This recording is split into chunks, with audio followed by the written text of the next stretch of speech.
Je remets à disposition les livres que nous avons lus si vous en avez besoin. 4 filles sur un écran.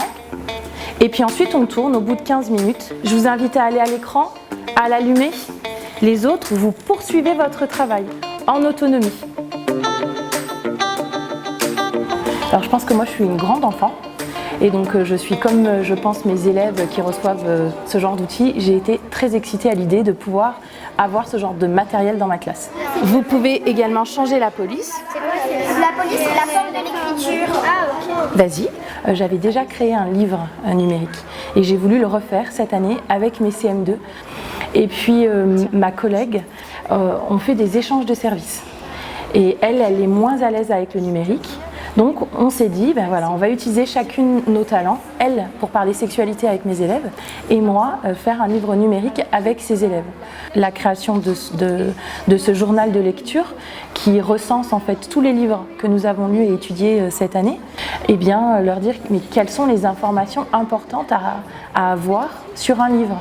Qu'est-ce qui ne pourra pas changer. Le papier, on peut le rendre numérique, mais il y a des informations qui ne pourront pas changer. L'auteur, le titre, la parution, voilà, toutes ces informations-là qui étaient importantes. Et puis, une fois que nous avons débroussaillé tout cela, il y a eu voilà, la phase de mise en pratique, en fait. Mais à partir de votre travail, vous allez créer votre zone de texte de résumé avec toutes ces informations-là à l'écran. Ça marche? Avec vous. Non, il n'y a pas de E alors. Il n'y a pas de E.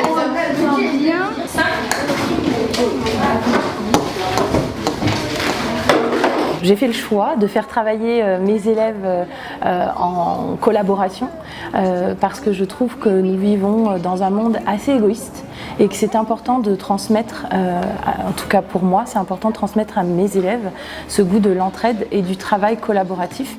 Donc cet échange, plutôt que ce soit moi enseignante qui donne à mes élèves, je trouvais ça intéressant et plus riche, plus porteur, à la fois pour mes élèves qui transmettent et ceux qui reçoivent. Parce qu'en vrai, c'est paysage. Maintenant, c'est paysage. Après, on pourra agrandir. Je sais, est-ce que je peux faire un... C'est qui écrit maintenant?